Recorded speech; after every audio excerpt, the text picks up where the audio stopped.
What's that?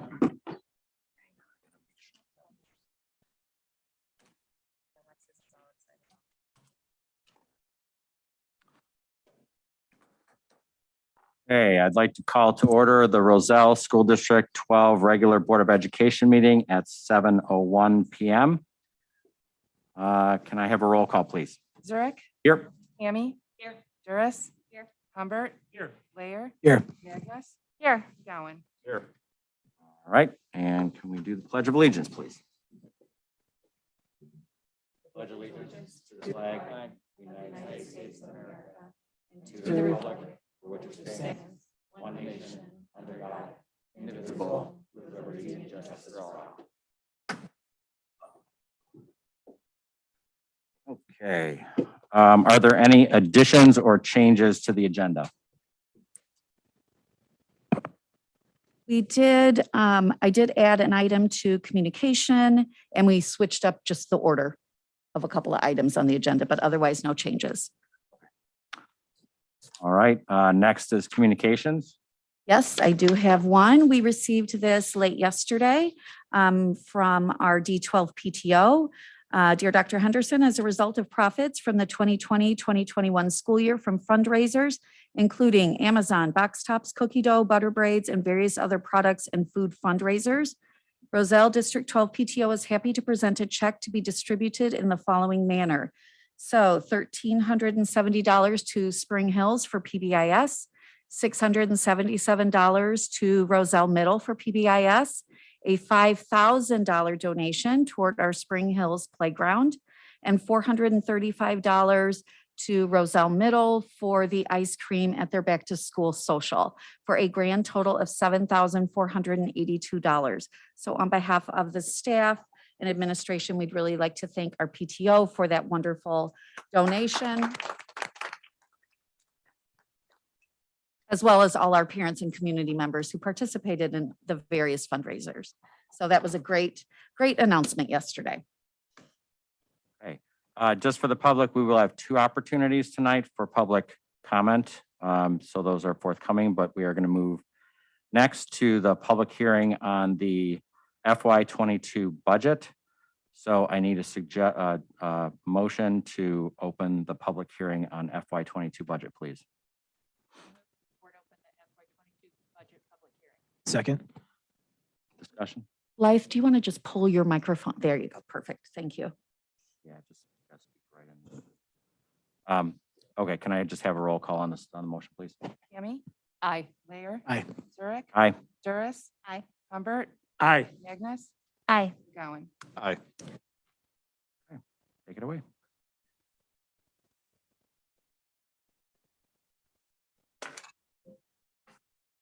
Good evening, members of the Board of Education. Tonight is the culmination of nearly a year's worth of work that started in December of last year when this board passed the 2020 levy. And that levy is now funding the lion's share of this budget for fiscal year 2022. What the board is voting on tonight is very, very similar to the display budget, which was presented in August to the Finance Committee and to the Board of Education at the regular meeting. A couple changes were made. That's what, in between putting the budget on display and approving it, the business office is sharpening our pencils, making sure that what we're putting in front of the public is as accurate as we possibly can be. Like I said, the last meeting in education, oftentimes a budget is really only accurate on the day it's passed because things are moving so quickly. The major changes are additional revenue coming from NEDSEC. NEDSEC does not maintain a fund balance at the end of fiscal year. They refund what is left over to the member districts. And I was very conservative with that one because we did get burned on that last year. So we are anticipating an additional $24,000 from NEDSEC and fund balance. The donation from the PTO, and last but not least, some mainstreaming tuition from other districts in NEDSEC. And then the one change on the revenues on the expenditure side is the classroom libraries, which will be voted on later on in the action portion of your agenda. That's the long and short of what I have to say. I'll take any questions the board has this time. All right, question.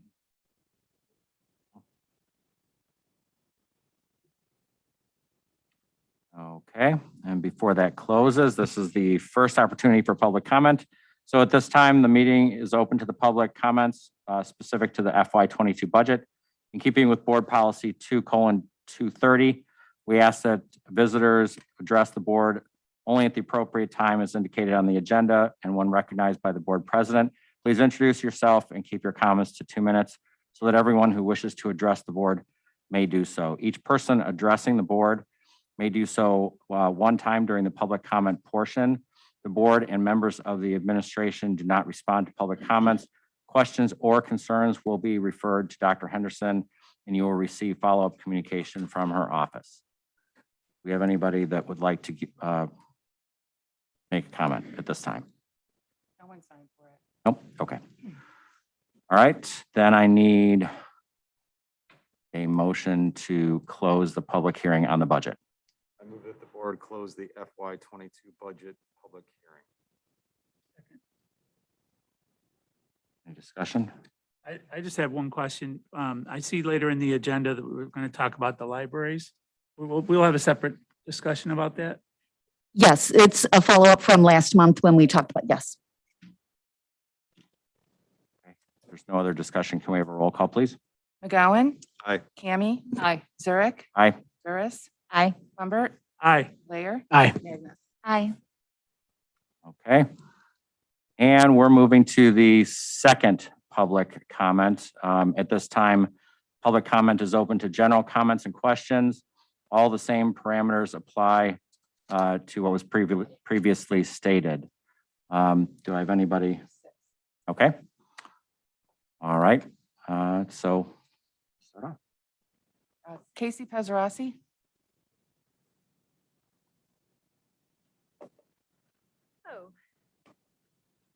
Casey, would you maybe just pull your, perfect, thank you. Good? I think so, yes. Okay, awesome.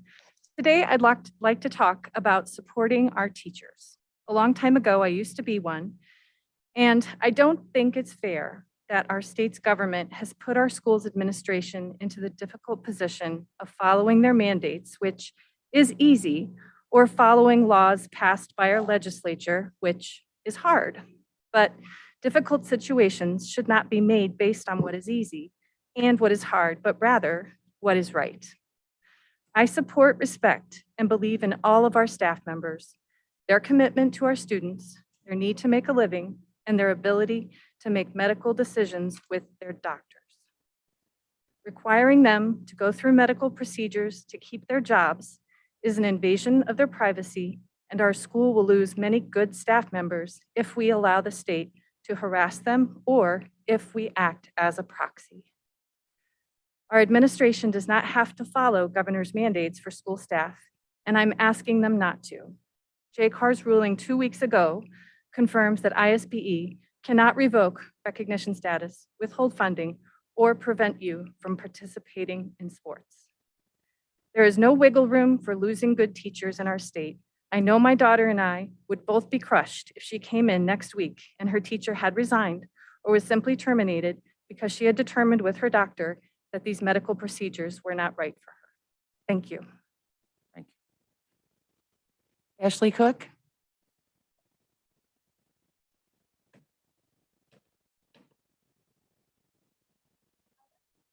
My name is Ashley Cook. and Ashley, would you just lean a little bit more? There you go, perfect, thank you.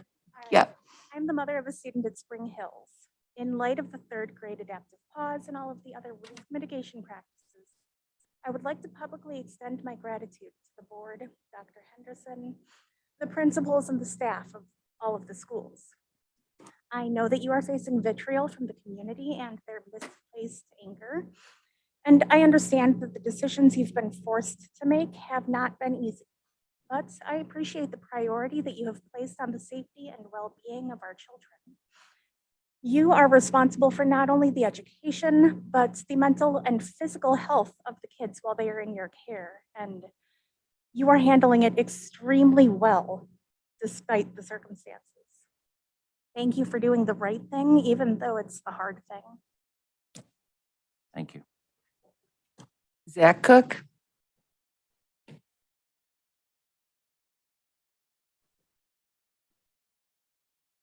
Hi there.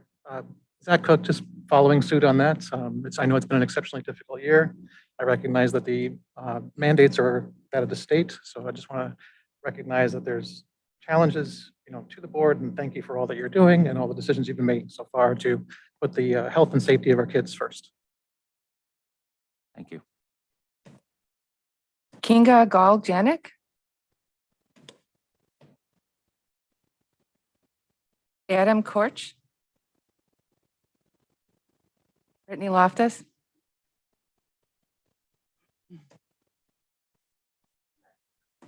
So I just wanted to say, I'm sure some of you know about the 13 lawsuits that have passed for schools trying to quarantine people. You guys all heard of those? If you haven't, you should definitely educate yourselves about them. The reason I'm bringing them up is because before yesterday, it was a law for JCAR, or a process that you needed to follow was to get a court order from the Illinois Health Department to quarantine any individual after they have consented. And you would need to prove certain things, okay? Before yesterday, that was something you needed to do. It was a process you needed to follow. But yesterday, the executive order that Pritzker wrote changed that and removed due process from basically everybody that would want to challenge being quarantined, whether you're a child or an adult. And so what I see in that is just government overstep. And the times that this is just going to keep happening in this state concerns me. And I'm not putting that on you guys. I'm just speaking about it. That as a board, if I was sitting up there, and I'd be reading a lot about this stuff because, you guys have a legal team, right? They give you certain advice, but their advice to 13 districts was given and then overruled in court 13 times. There's obviously cases on the opposite end of that too that have been upheld, okay? So one of the things I wanted to point out was the Healthcare Right of Conscience Act. That's going to be challenged tomorrow in court, and that would affect many people in their work environments and their jobs. And so just as a district, I just wanted to encourage you guys to really keep abreast of what comes, when you guys get your ISB policy updates, what is behind all that? What is the full body of those policies? Is it superseding or contradicting statute? Is the government overstepping in Illinois? Because we can't operate like that, right? This democracy is important, it's sensitive, and we just need to protect it. And I just want to encourage you guys to really, during these sensitive times, dig into things that are being pushed your way as a school board, so that we can protect that and make sure that no one's stepping over anything. Thank you. Thank you. That was the final one. All right, thank you. Next, we'll move into the superintendent's report.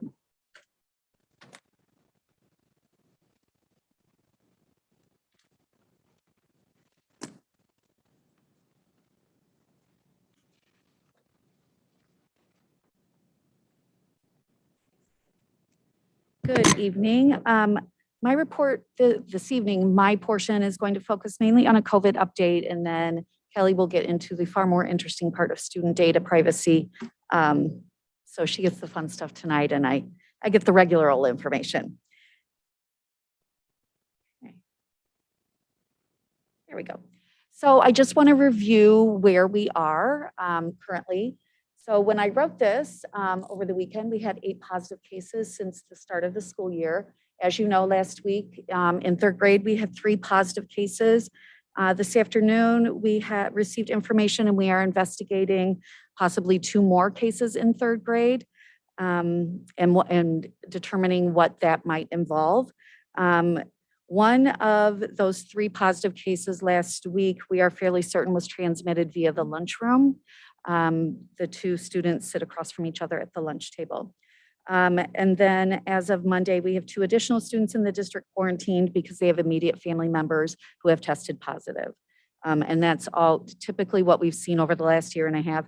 It's very common for then later, whether it's children passing it to parents or parents passing it to children, we do often see that those turn into positive cases. So where are we seeing exposure? Lunchroom when the masks are off is by far the most common. And while the bus, we're not seeing transmission, the bus requires quarantine because of the conditions.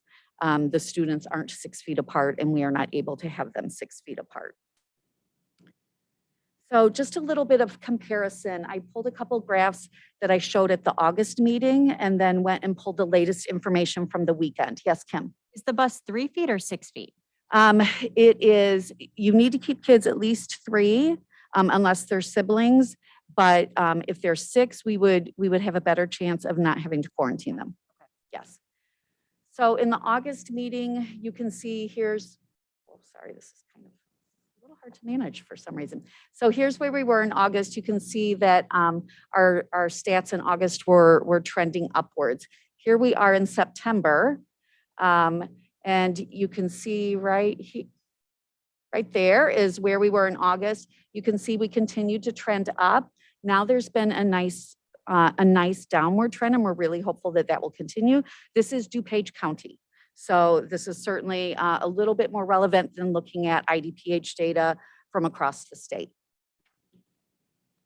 This is a little, I can see now, it's a little tougher to see, but this is the information that IDPH posts every Friday afternoon, and this is by county. So this again is DuPage County. So you can see where the positivity rate has changed from our August meeting. It was 5.5, and on Friday it was 4.1. Some of that can be a little bit misleading because you see that the cases per 100,000 is continuing to climb. So now that kids across the state are back in school, we are seeing far more tests being conducted because if you are home with a symptom, you have to get tested to come back. So across the board, we're seeing a lot more tests taken, and therefore that positivity rate will tend to be a little bit lower. However, it's still good news that it's dropped. And again, we're hoping to see that continue to trend downward. The other piece that can look a little confusing, because you can see where it talked about youth cases at our August meeting, it was 290, and that placed us in the substantial category. And this month we're at 416 and we're in minimal. And so that would seem a little bit contradictory.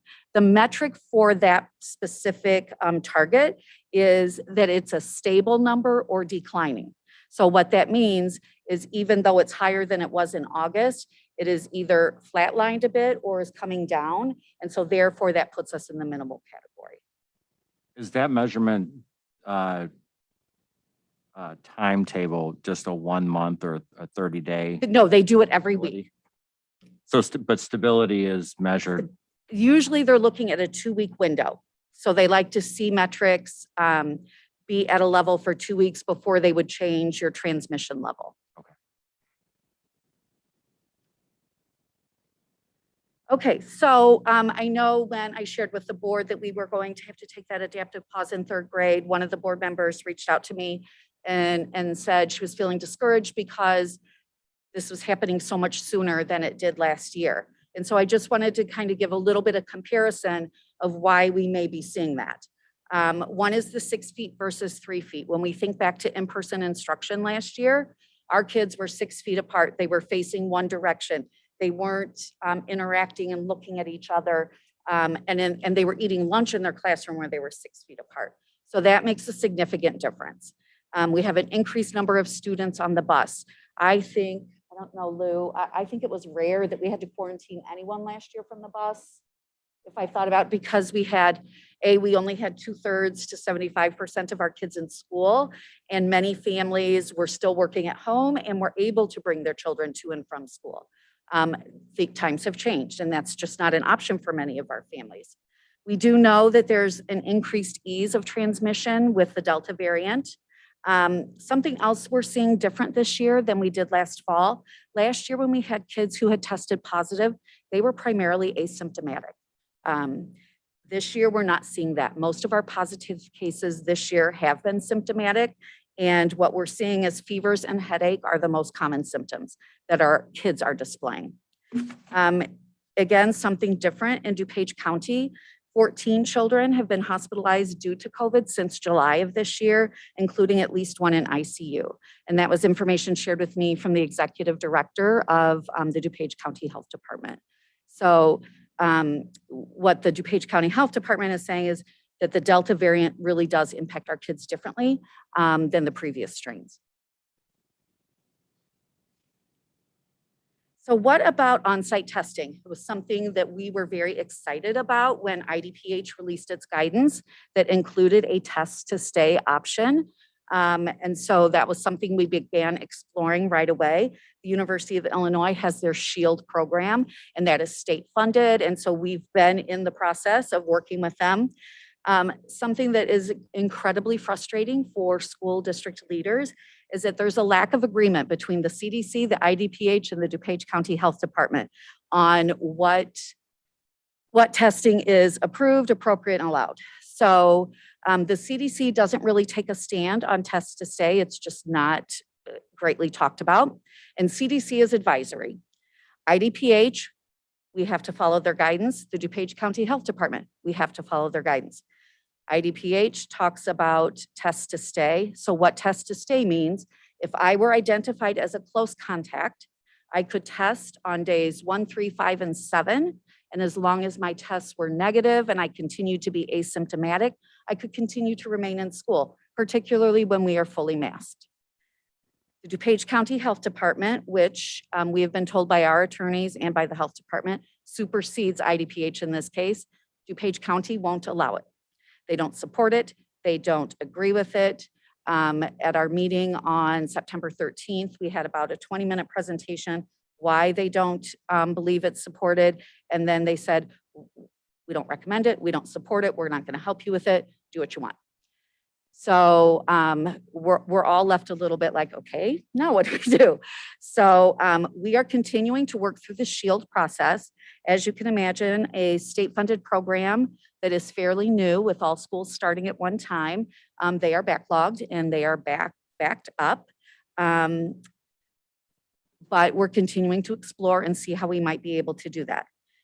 Another piece of it is antigen tests versus PCR. We are only allowed to let kids back in with negative PCR results. So the Binax Now that you see it at Walgreens, and when you hear about rapid tests, those are typically the antigen tests.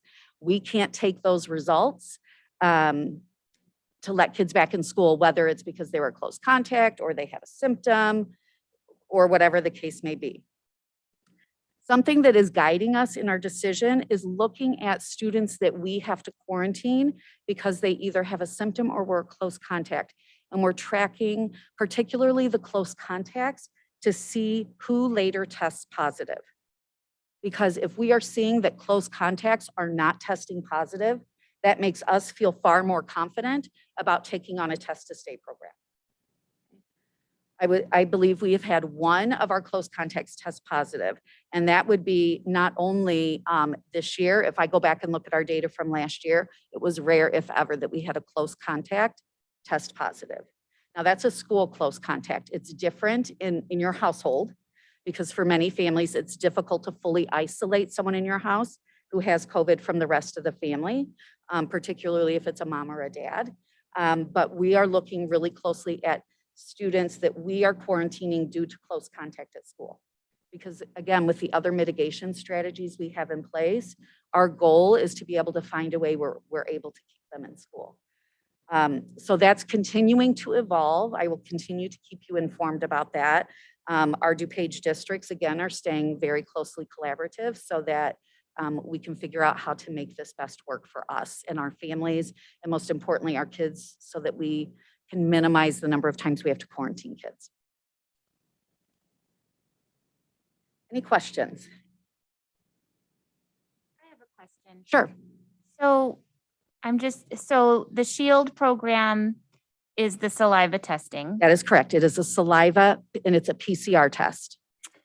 So when we talk about the test to stay, was only a PCR test? At one point, were we considering doing like a Binax test in the nurse's office? So Is that what we were thinking about, and now the different entities can't agree and it's off the table? well, I wouldn't say it's off the table right now. So when IDPH proposed the test to stay, it was the saliva test as a routine screening. We were not looking at routinely screening all of our students. We were looking at potentially extracurricular activities, particularly sports, because we're mixing grades, there can be greater contact, et cetera. And then the Binax Now was supposed to be for test to stay, but that is an antigen. So again, we just continue to go back. I will say there's some fairly contentious meetings with the health department as we try and deal with the conflicting guidance from all the different agencies that we're getting. And then all of us superintendents putting our heads together, try and make the best decisions for our district and our families. Okay. Yeah. Wanted to make sure I didn't make that up in my head. No, you didn't. Somewhere. Nope, you did not at all. Time I was thinking, I'm like, oh, they're, expanding because last year, like you just said, you could not come to school with antigen test. Right. PCR. So, okay. Yeah. All right. So we'll see then. We are continuing to watch that. The other thing that's really difficult for all of our families is, if any of you have experienced testing lately, the PCR tests are taking longer because all of a sudden there's this increased amount of testing where tests were coming back within 24 hours. I know Mr. Gurmscheid had a family today that tested their kids on Friday and they're still waiting for PCR test results. So I know that's incredibly frustrating for people. Thought we were getting better at turning over those results. I know, it did seem that way. The one thing I can say from a personal perspective is if your physician orders it, I found personally that those tests came back in less than 24 hours. Because I had a period of time, as you know, where I was sick and I think I was tested 4 times. But when my physician ordered it, I got those results in less than 24 hours. So that could be an avenue for families. Any questions about our adaptive pause for 3rd grade? When is it over? They will be, I know.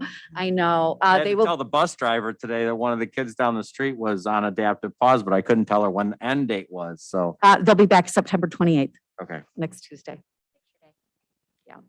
How is the quarantining going? Not looking at the adaptive pause 3rd graders, but the quarantine for students when they do have to be out.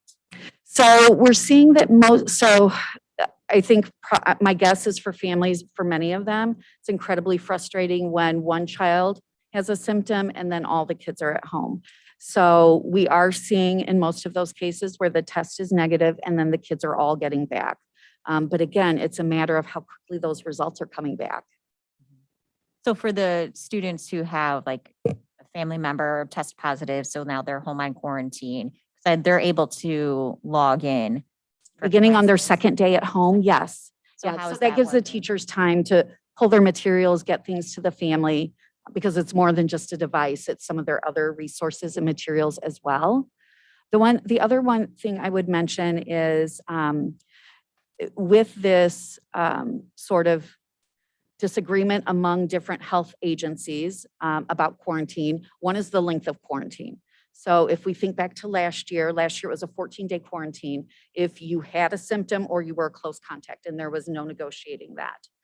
The DuPage County Health Department would still like us to be quarantining everyone for 14 days. As we looked at our cases from last year, we really did not see that kids were developing COVID in that later part of the quarantine. If they were developing something, it came on more within the first week. So that's why there is an option of 10 days with a negative test strongly recommended. And so that's why we went with 10-day quarantine testing on day 8 or 9. I think we'll likely shift our advice to families to test day 7 or 8, just because kids who are testing day 9, day 10 comes, day 11, they should be back in school and they don't have their test results back.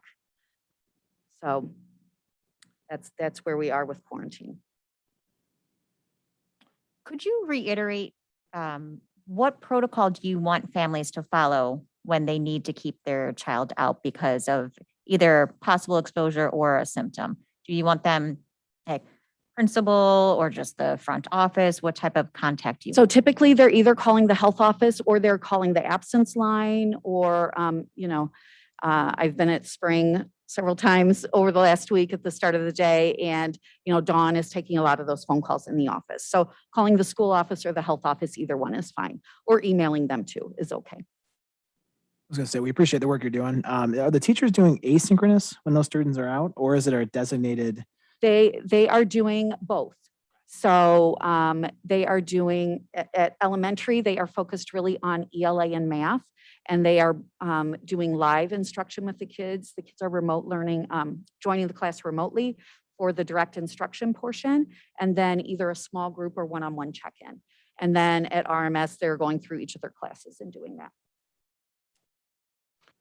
With the new cases today, one of the reasons why we went to adaptive pause for third grade was to try to contain to one school. And we knew that all those cases, their siblings were also at Spring Hill. Do we still have that condition or with the new cases? Are we still contained, do you mean? Yeah. So I believe so. Mr. Grimscheid is going to make a phone call to a family late this afternoon. So I need to put my head with his and just double check that. We may have one sibling who has positive case, but right now these two are third grade. It would be at RMS. No, it would be Oh. at Spring. Okay. Yeah. Just to clarify, siblings of the third grade did not need to quarantine unless they were showing a symptom. Correct. So with any kind of exposure, a close contact is the person who was exposed. Close contacts of close contacts don't have to quarantine. So It's different from last year. no, that was true last year. Close contacts of close contacts don't have to. Siblings just had to stay out if a sibling was symptomatic. If someone had a symptom, yes. But if Kim has COVID, you're the close contact. If Jim is your sibling, he does not have to quarantine unless you develop symptoms. Okay. And don't worry, I pull out a chart pretty much every know. time I know. just to like Yeah. check Oh my gosh. ourselves. It's, Sounds like you have pretty good command of the process. I try, well, I don't know. Then as I open, And I'm still have, because I'm like, well, last year my daughter went to the nurse. She told the nurse her stomach hurt. And the next thing my son knew, he's walking out of Roselle Middle. Like, what happened? She had a No. symptom. because she had a symptom. Symptoms. Yeah. So that's- The symptomologies have changed Yeah. since Yes, last year. and I will tell you in the 5 minutes before the board meeting started, 70 new pages of guidance from the Illinois State Board of Ed dropped. So I can update you tomorrow what that means.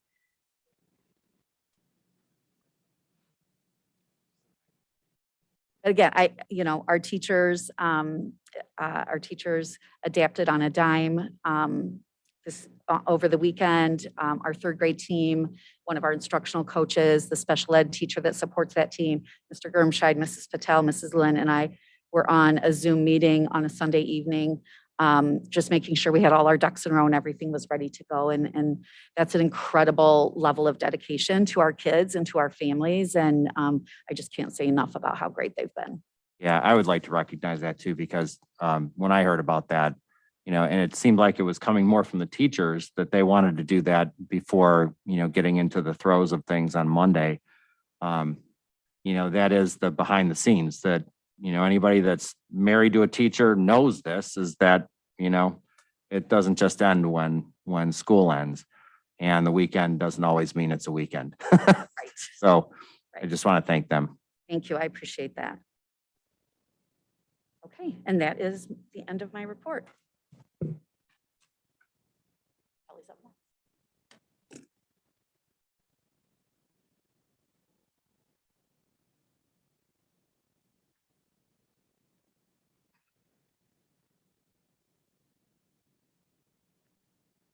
Good evening, everybody.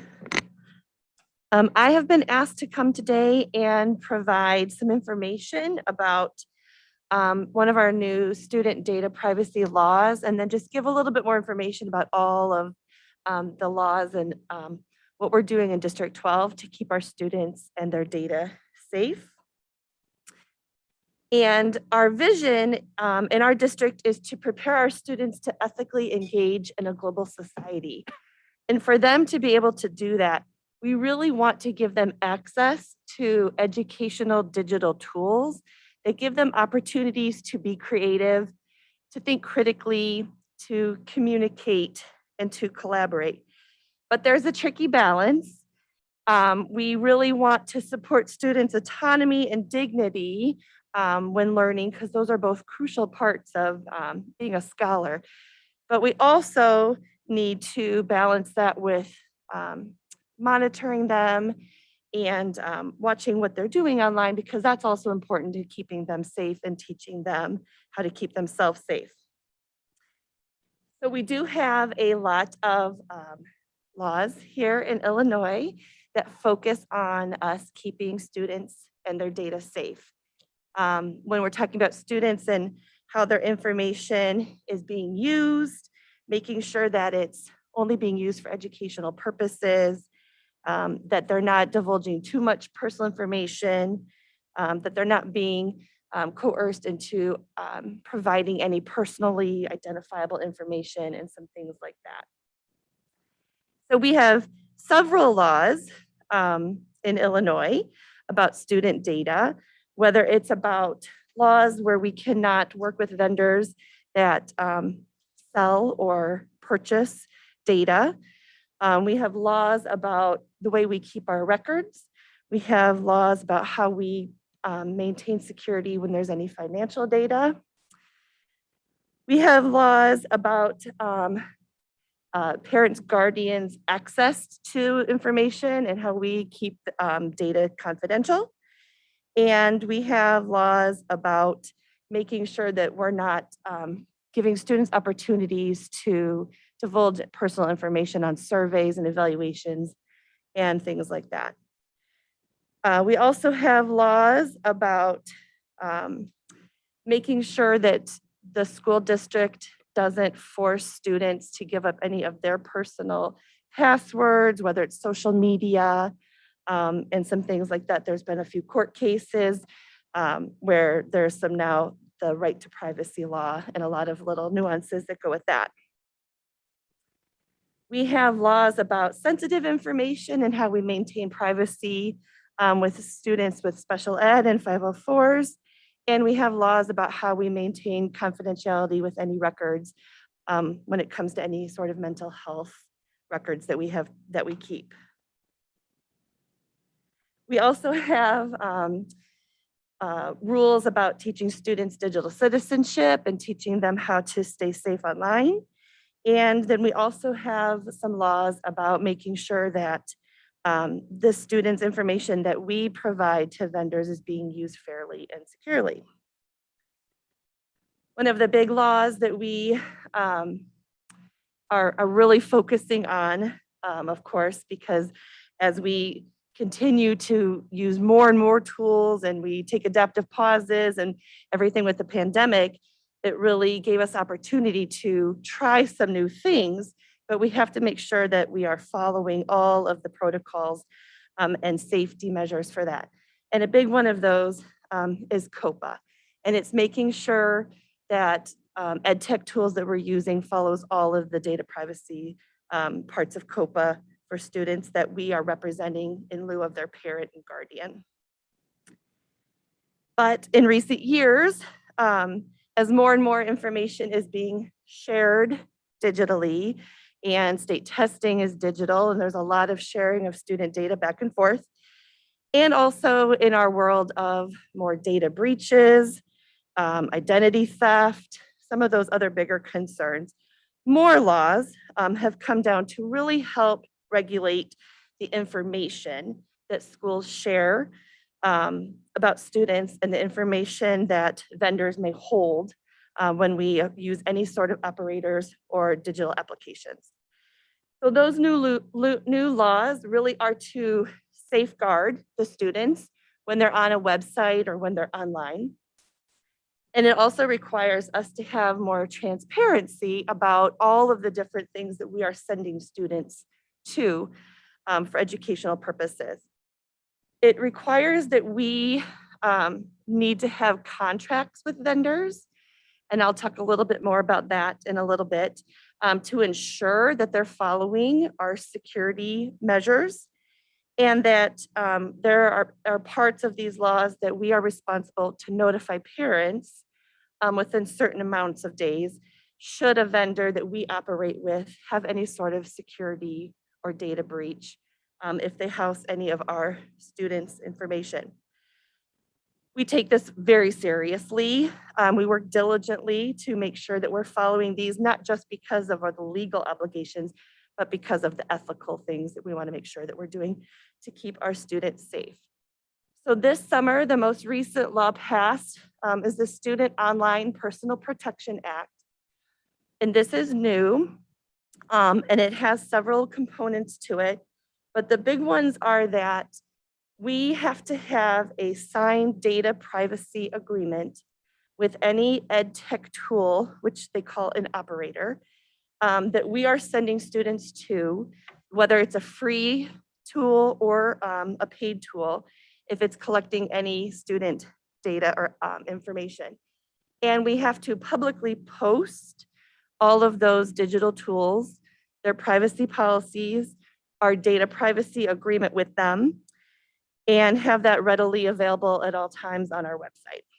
And so these operators that I'm talking about, we really have to make sure that there's a few things as part of this checklist for this new rule, including that they follow a list of security practices, that any student information can be deleted at any time that we request it as a district, that they publicly share with us the data that's collected, how it's stored, why they keep it, and how it's used, and that they notify us right away should they have a breach in any of their programs where they're housing our students' data.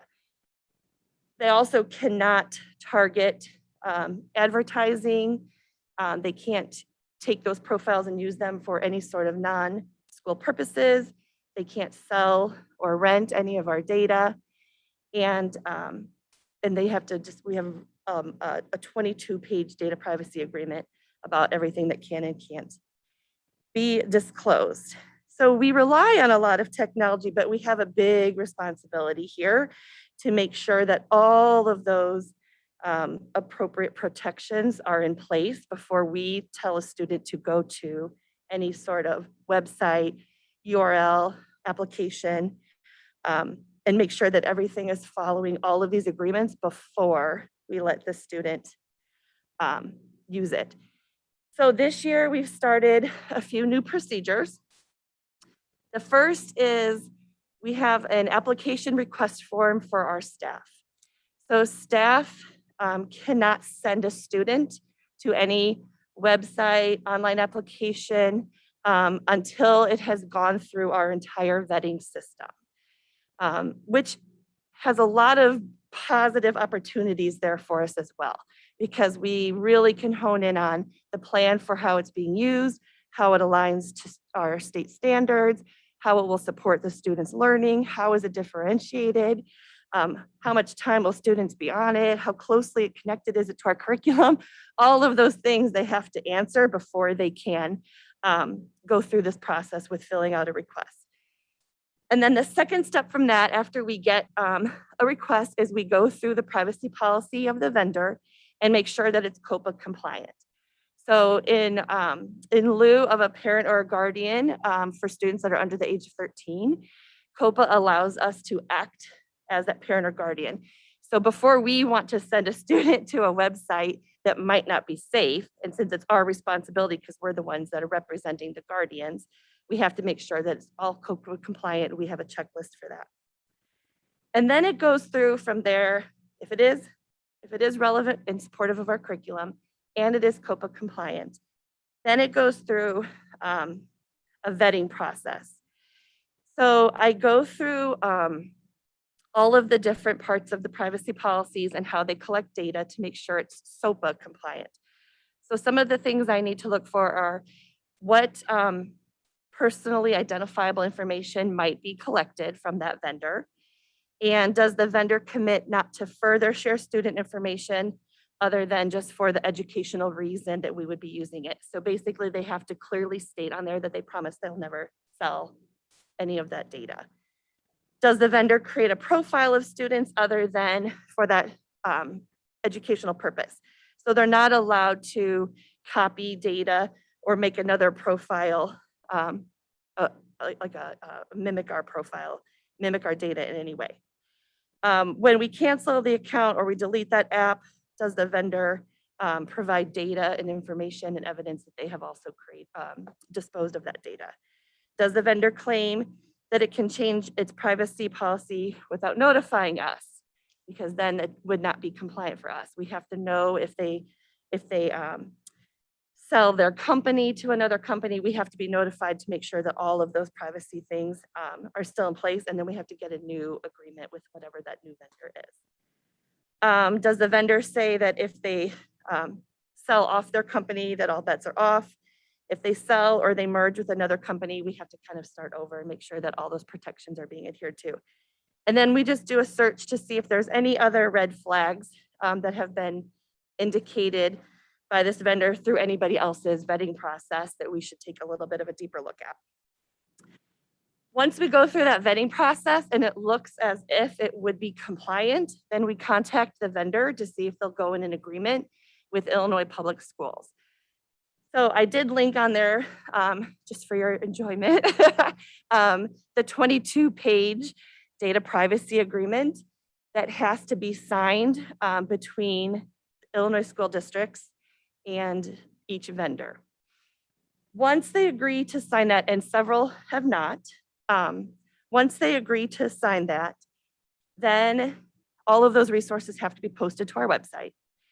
After they're posted to our website, the teacher gets the approval and now it can be used with students. When I say that there are a lot of vendors that are creating these DPAs with us, but there are some that are not. Some vendors have free versions and paid versions, and they won't create a data privacy agreement with school districts that are using their free version. Some vendors do not comply with student data privacy. So for example, YouTube is a big one that we're talking about lately. We have noticed an increase of our students on YouTube for a variety of different reasons, mostly at home. And so working with YouTube, they will not sign a data privacy agreement. So we have other ways that teachers can still use instructional videos and other links and things that can be filtered through. But we cannot send students to YouTube right now to watch a video because they have not agreed to follow the data privacy. So if you have a child at home watching YouTube and you notice it, you can be assured that it is not part of their assignment. It is not an instructional part of what they should be doing. I'm making a note of it. Doing my homework. We all have this responsibility to protect the students, and we have just last week set more advanced filters on YouTube, but we can't guarantee that there won't be anything inappropriate that goes through our filters. And while at school, we can walk around the classroom and see kids' devices. If a kid's taking their school issued device into their bedroom and closing the door, it's harder to monitor. So we are asking that parents join us on this to help monitor their students at home and reminding them that their school issued devices are for school only.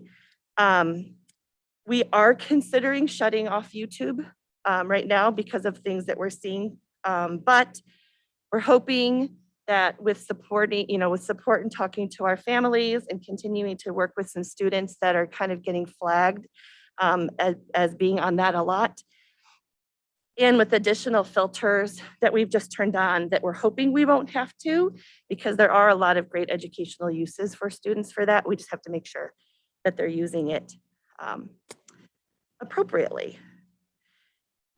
So we have to have a place where staff and families can see all of these approved ed tech tools, where parents can quickly get to privacy policies and to those data privacy agreements.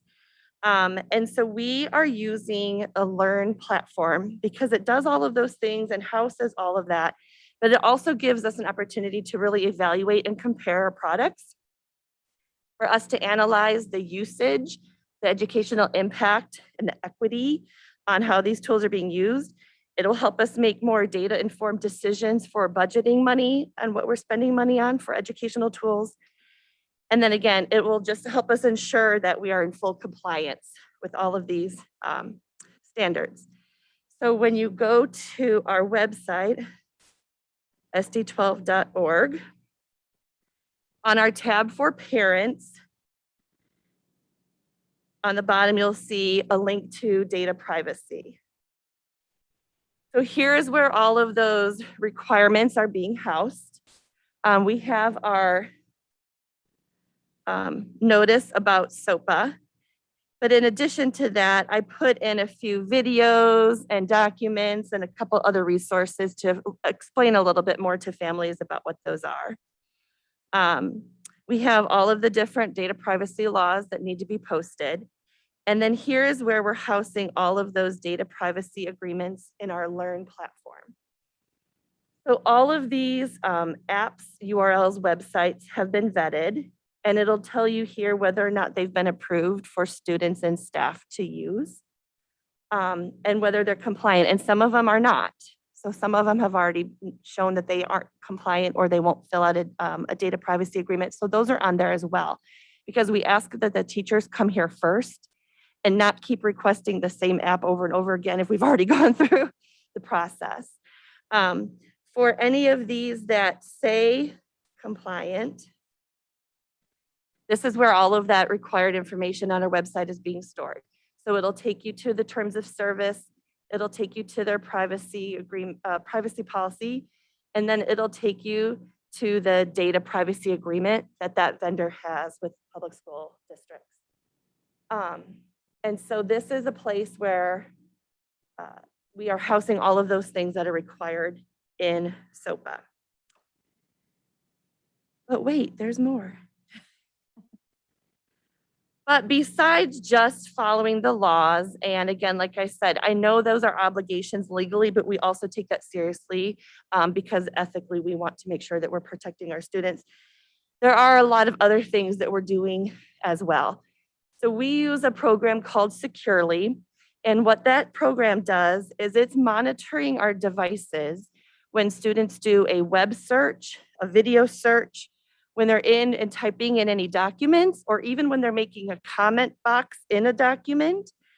And it's also surveying their emails.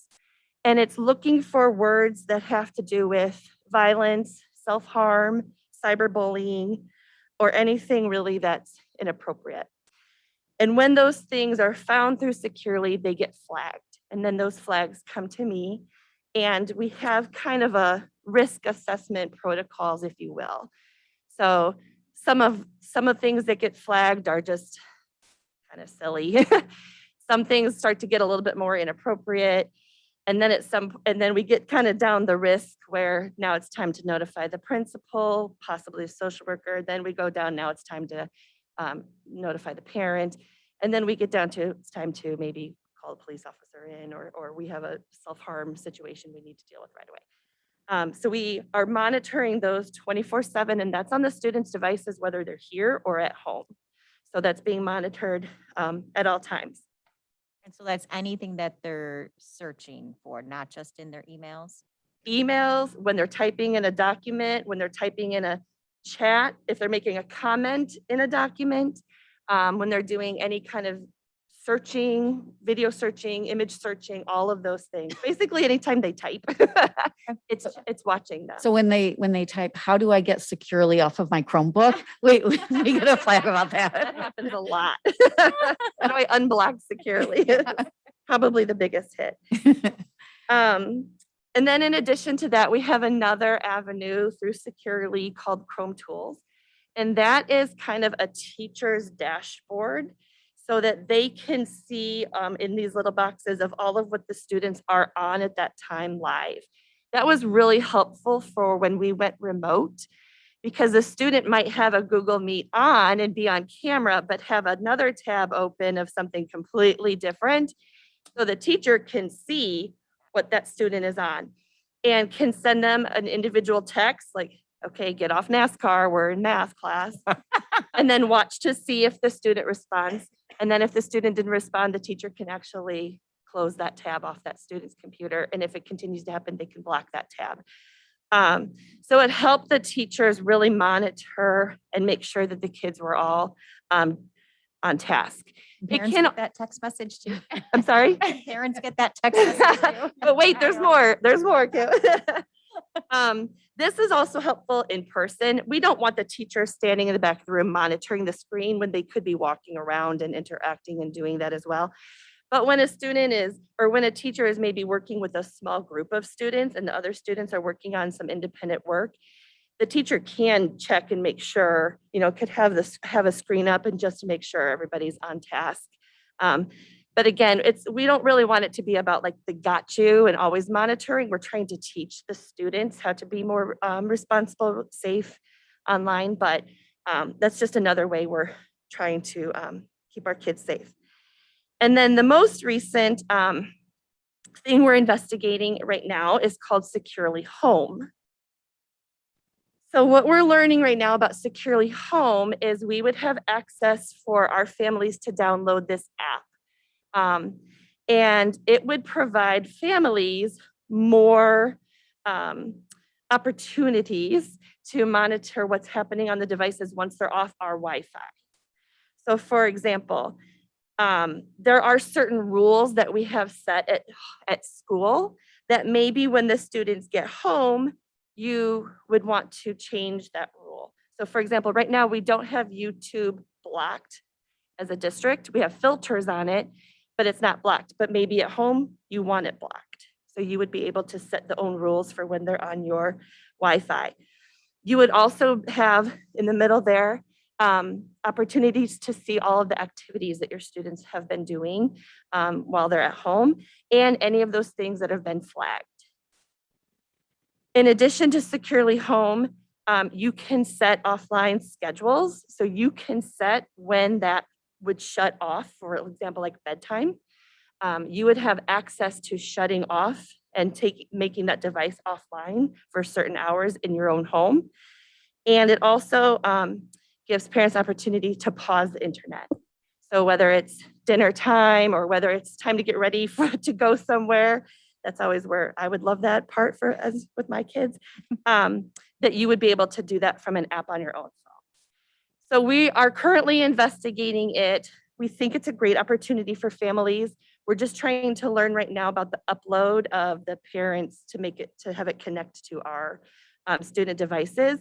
So working on that, and as soon as we get that up and running, we will be creating videos, sending out directions, sending out information. We're going to host a parent university to talk a little bit more about all of the things we're doing to keep our students safe and some tips and tricks that maybe parents could use to do that same work at home and incorporate support in getting the Securely Home up and running. So I anticipate that to be coming very soon. But really, we just want to thank the families for working with us and understanding the shared responsibility that we all have to keep our students safe, whether they're here in our care at school or whether they're at home. We all need to work together so that we can continue to keep them and being respectful, responsible, and safe online. I was just going to say, we appreciate the work you're doing because this is a lot of work. It's a lot of work, especially to track down all these sites and get it back on track. And I was just going to make a comment too. As a teacher myself, I use a lot of these resources and I had to flag them. I had to get them flagged down myself. So I hope some of these vendors get on board with this and protect students. And these are great resources, obviously, for students and teachers. Thank you. Does Diopath have any role in helping? Because this does sound just like a massive effort. It is. So Diopath helped us find a resource that, Kelly, you're going to have to jump in because are they the ones who helped us find Learn, or was that? Well, they were vetting Learn with a couple other of their people that they support as well. It was a new product and it was really built to address the SOPA part first. So they've been able to support me kind of getting that up and running as well. And then they also really help make sure that our teachers are set up and have the professional learning that they need to be working on some of those securely things on the back end as well. So they've been able to help with that. I think there's a lot of work and diligence here to make sure that we're protecting the assets. And my question is on the other side of it. What type of liability do we have? Liability coverage from, I mean, your least common denominator is one person who doesn't follow the protocol. Is there an insurance coverage that covers our breach by human error or by not following the plan? Or even, incidental? So are you asking if a teacher doesn't go through this process, or if a vendor doesn't follow the agreement they sign? Yes and yes, really. I mean, if it ends up where there's a situation and someone goes back to sue the district, how is the district protected from this type of issue? Well, so the first thing our attorneys are going to ask us is, did you follow the law? And what are the steps that you took? So having those data privacy agreements, I mean, that's the fundamental piece right there. So if we have a data privacy agreement with a vendor who then turns around and violates it, they are the ones liable.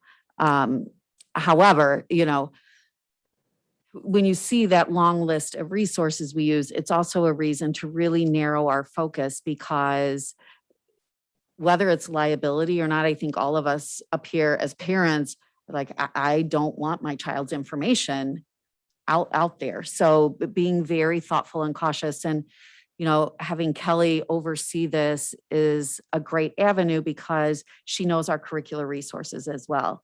And so sometimes there might be a favorite app or tool, but really it can be met equally well in an existing resource. And so there isn't a need to continue to add on vendor after vendor after vendor. We can try and keep that a little bit more contained.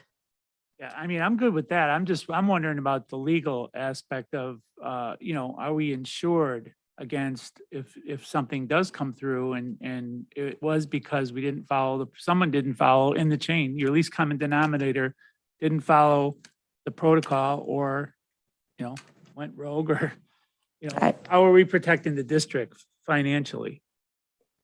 What I can tell, I mean, our staff are bound to follow these guidelines. They would be at fault if they were not following our district process.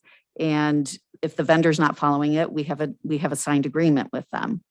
And the signed agreement is a statewide agreement. It's not district specific. So there's one piece of it. There's one exhibit that's district specific, but the rest of it is they've gone into an agreement with the entire state of Illinois and all public schools.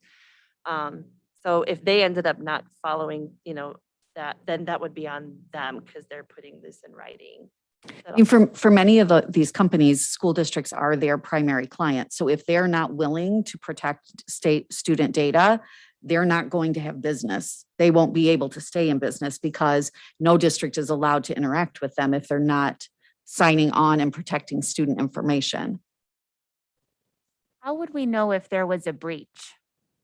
Well, part of the data What red privacy flags are- agreement is that they have to notify us within 10 days of a breach. And then we have to notify the families. I believe it's within 24 hours. I'd have to go back and look at that part of the 22 pages. But that's part of what they're agreeing to, is that they can't hide that because some of that could be our data that was at risk.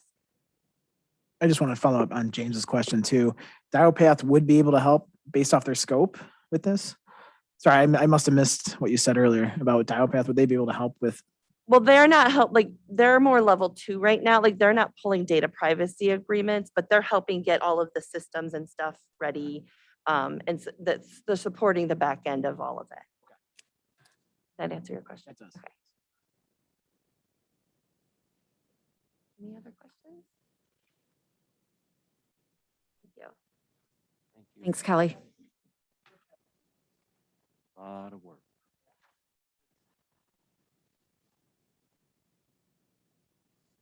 All right, next in the superintendent's report is the monthly financials.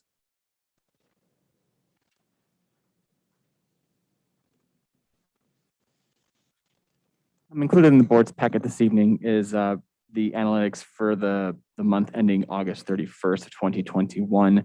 We are still in the early goings of the fiscal year, so there's not a whole lot of data with which we can use to make some conclusions. There are a couple of things I would like to point out, though. However, we are in audit season actually as we speak. The data would make it seem that we are running hot under a couple of our objects, including purchase services, supplies, and other. But the accruals have not been completed for fiscal year 21. So there's just, for example, in July, we would have paid as a district $18,000 or so to ABM for our custodial contract. That would have been paid out in fiscal year 22, but it was for services rendered in fiscal year 21. So that $20,000 will be eventually booked back into fiscal year 21. So those accruals aren't done yet. So my caution in looking at this data is just understanding that where we do seem to be having some overage in our spending is likely due in large part to that. That will all be squared away in the next month. As I said, the audit is going on as we speak. It is going well. They told me today they actually might be finishing up a day early, so that's a good news. It's going much better than it did last year, so that's great to hear. In other news, we did speak to the board last month about the solar project and having an update for this evening. The group we're working with, Performance Services, were telling us that they're doing their homework in between board meetings so that they can give us the best information possible so that we can bring that to the board. And part of that involved going up into our roofs and doing an infrared scan of our roofs. And it actually did reveal some trouble spots. And they said, we could go to the board in September and just say, hey, we're going to ask for the board to approve a contract, not up to a certain amount, not to exceed a certain amount. And Dr. Henderson, I thought just best, let's just make sure we're doing our homework. So we're going to be spending the next month or so talking to Performance Services, but also with our architect and also with Tremco, which is the company that did the work on the roof in 2018. And that's the certain parts of our roof are under either 15-year or 20-year warranties. So we have to figure out between the four of us what is covered by the warranty and what isn't. So there is a chance that this new information will require the district to spend more money if we do want to go forward with the solar project. But there's probably money that we would have to spend anyway if there are some problems in our roof that would eventually lead to some leaking and whatnot. That is something that we don't want to ignore. In good news related to that, in the meantime, we're just going to get some more information. We'll come back to the board with updates as we have them. But again, our thoughts are we want you to have the most information as possible. And we do want to have strong roofs up there to be able to support the project. We wouldn't want to provide any burden to our infrastructure just to complete this project. So we're going to keep doing our homework and make sure it's done right. But the good news, as I was saying, is the governor has signed Senate Bill 2408, and that does put into law the renewable energy credits that we've been speaking about. I said, this is one thing I just want to caution the board that we don't know when this is going to happen, if this is going to happen. We hope it's going to happen, but now it looks like this is going to happen. The good news is that we are already kind of in progress with this project. So we will be potentially early in the line to receive these renewable energy credits, and possibly even that might even allow us to receive additional benefits because of our advantageous spot in the line. So we will hopefully get something to the board in October, but we're going to take our time and make sure it's done right and make sure that if there is any work, we know exactly what the work is going to entail, how much it's going to cost, how is that going to affect our budget for this project, and so on and so forth. That is the only other thing I just want to bring to the board's attention is during the consent agenda, you will be approving the IMRF report for this year. This has to be posted to our website within 6 days of the budget being passed, which hopefully the budget will be passed tonight. So that is just one thing that I wanted to make sure that you're all aware of. It just kind of details the very select employees of the district who are our IMRF employees who are compensated above a certain threshold. And that is all I have to say. Any questions from the board? One question about what was found with the roof. Is it structural, do you believe, or is it? No, it has to do with the membrane that was placed on certain parts of Roselle Middle School in 2018. There are some parts where, again, I have not been up there. I have a height problem. fear of height problem. I have not been up there myself, but so I'm working with Ron, our guy, our maintenance director, and also our architect, and we kind of have to have they're the go-between between Tremco and figuring out, well, what's your fault? Yeah. What is under warranty and what is not? But there's just some parts where it appears the membrane might be failing, and we need to figure out if that is a sign of a larger problem or if it's something that's an easy fix. I was going to ask you you've been reaching out to other schools as well with solar too. Sure. I do know that, in my mentor, my former district, for example, somebody I've talked to recently about the solar projects and talking to him about the benefits for the buildings they put them there, and that's, so far so good, going well. I met with the superintendent of Lake Park. I was actually here in this room last week for a meeting on of all the taxing districts in Roselle, and they have a similar project, and so that's. The people who have done it have been saying this is, a positive thing that the community appreciates, and it's certainly something that's helped with energy costs and many other benefits that we talked about. Thank you.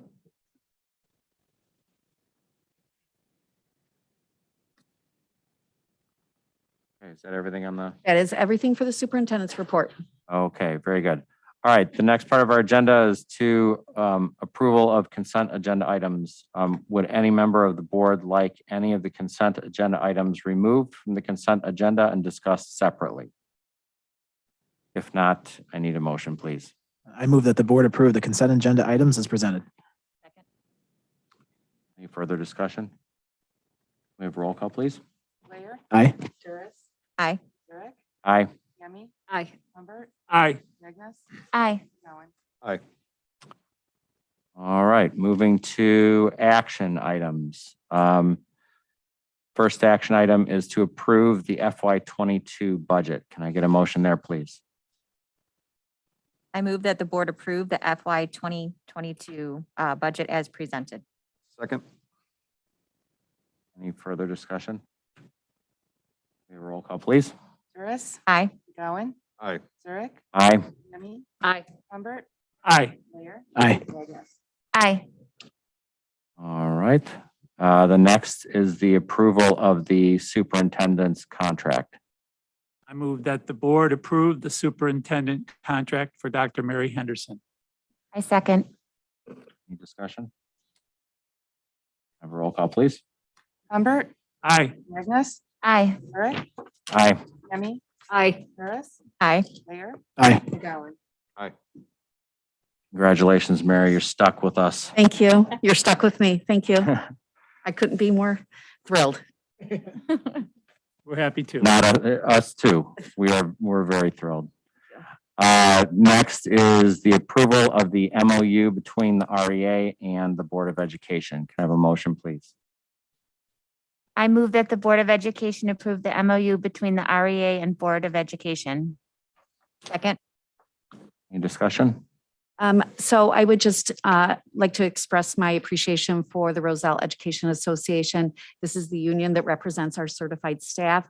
This memo of understanding is really about how our teachers are supporting students during the quarantine period. So I'm really appreciative of our teachers. There are some districts where kids are supported with paper packets or caught up when they get back, and our teachers we're very much aligned with our administrative team that for some kids who could end up quarantining more than once or twice during a school year, that's a lot of lost time, and it benefits all of us, but particularly our students. So I'm really grateful for our collaboration.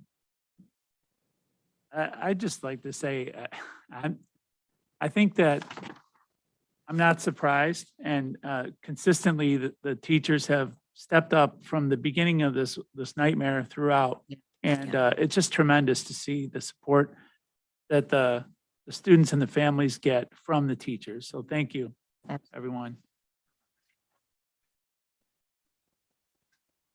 Okay. No other discussion. Can we have a roll call, please? Magnus. Aye. Juris. Aye. Zurich. Aye. Yummy. Aye. Humbert. Aye. Blair. Aye. Gowan. Aye. Okay. The The next is to approve the purchase of classroom libraries at Spring Hills in the amount of $34,490.00. It's actually 39. We have a typo in there we found. It's 39,490, sorry. Okay. I have a motion, please. I move that the board approve the purchase of classroom libraries at Spring Hill School at the cost of $39,490. Second. Any further discussion? I just a quick question. Sure. I have to say, I don't remember as much of this as from previous meeting or, can we just refresh? here Sure, real quick? absolutely. So one of the things we're looking at this year is we're shifting our instructional model for English language arts, where kids should be engaging in a lot more self-selected reading text. So instead of always an iReady program dictating the text that a child reads, kids should have that opportunity for self-selection. And to do that, you really need to support having a wide range of titles available for kids, whether it's poetry, nonfiction, fiction, just a huge wide range.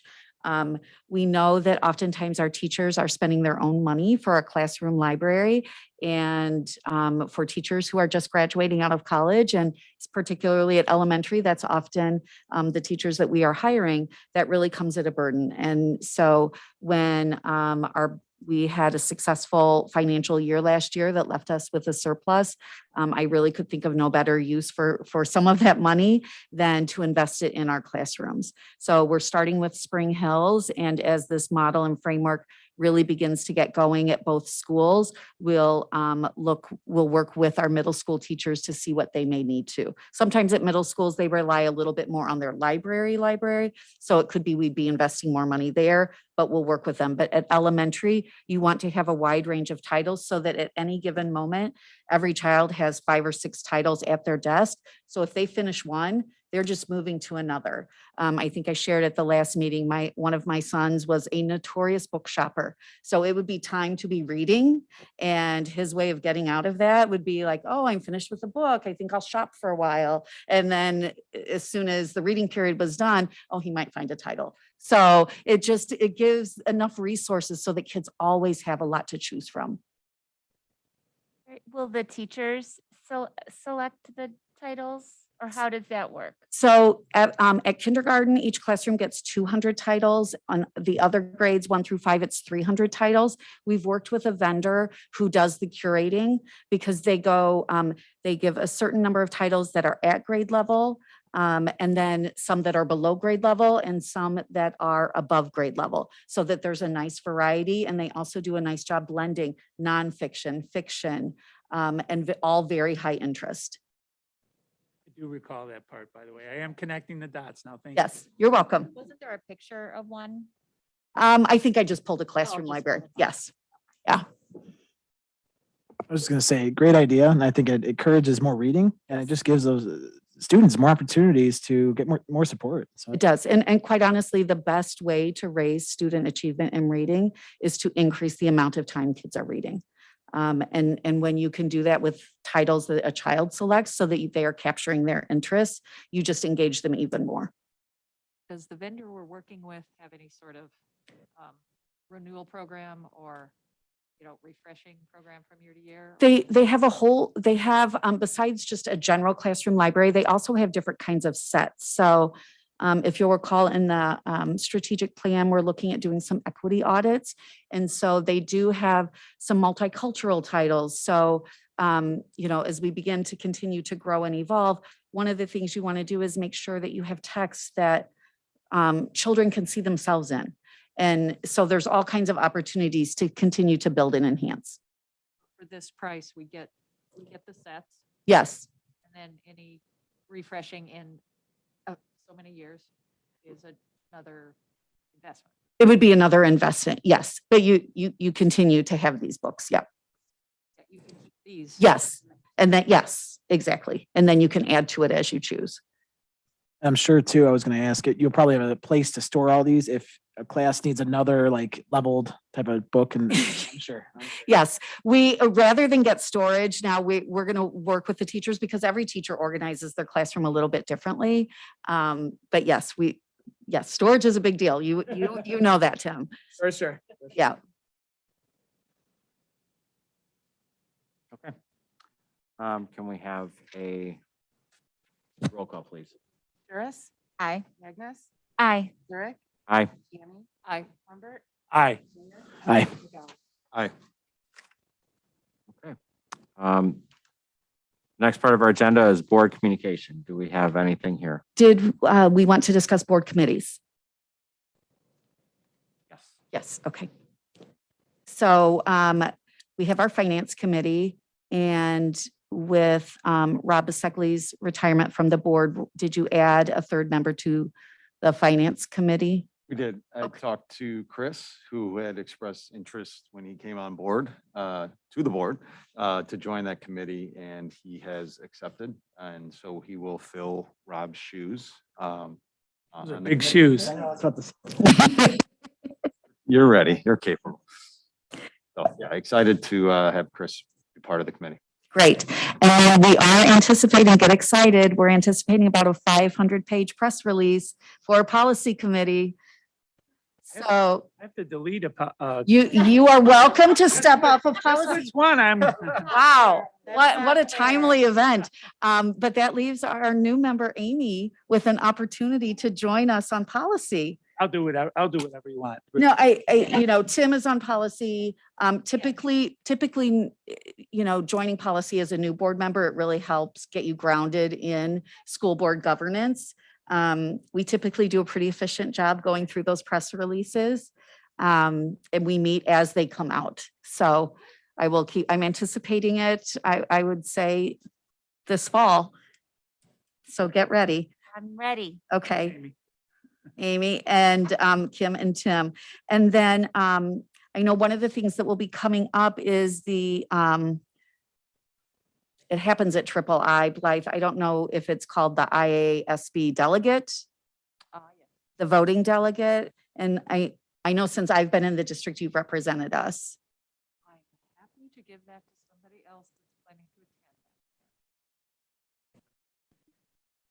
Is that the thing that we were talking about in November? That's the Triple I. And typically if there's a vote that needs to take place, Blythe, does that happen on Saturday morning? Yes. Yeah. I've not seen anything come out about delegate information in terms of, I haven't either, but they do, I mean, you have to file your name.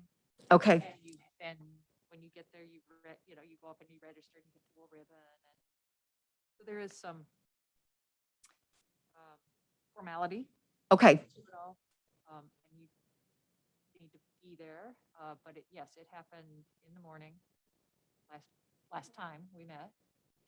yeah, I do recall that year, there definitely were some votes board members did on guns, gun safety education. I know that was a topic that was hot downstate, but all delegates, A lot of public comment. yeah. So it is important that we're represented. I think so. It was at that point, that was fall of 2019. Yes. It was a very packed room and they had to cut off public comment finally because it was getting repetitive, but yeah, it's. Did they do anything virtual, Blythe, or last year? Last year we did not. You just didn't, yeah. I know the conference wasn't held, but I didn't know if they did any delegate voting virtual. Okay.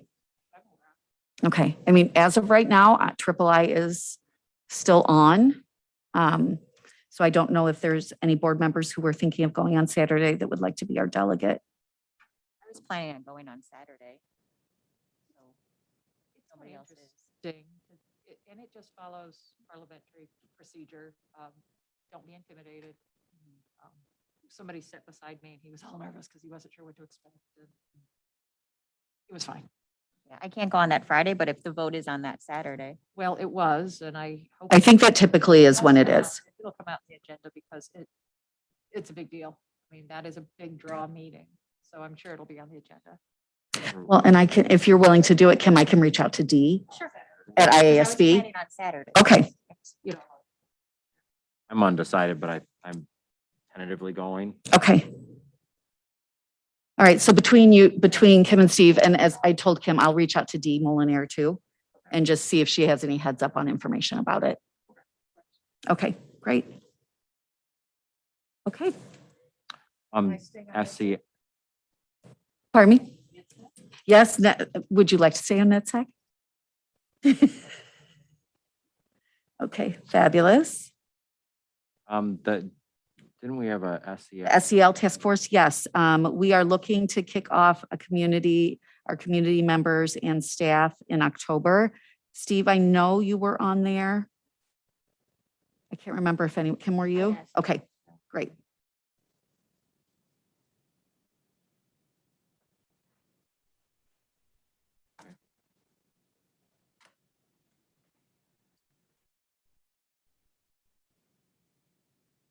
Everything? That is everything. Okay.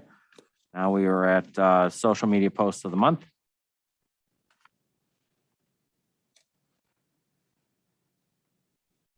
It's always hard to choose. There's a lot of great things going on in our school, but I thought as we are still, oh, mine's gone.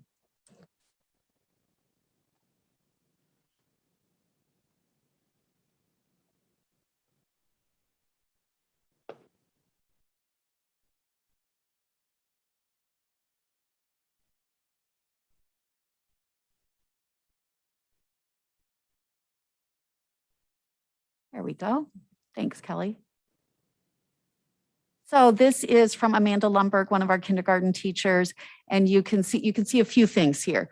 You can see on the green table, it's easiest to see where there's tape going down the middle. That's where they've provided some visual cueing to the kids to remind them of their personal space as we try and do some 3 feet social distancing. But this was really about launching, and you can see this was from shortly after our August board meeting. So in the first full week of school, kids in kindergarten were already working on their independent skills, working in centers, learning how to manage their own learning, complete tasks, follow a choice board or a menu. And it's a great sign of how our youngest learners come in, and within the first academic week, they are jumping in and getting going on their learning. So really proud of our kindergartners who are doing such a great job.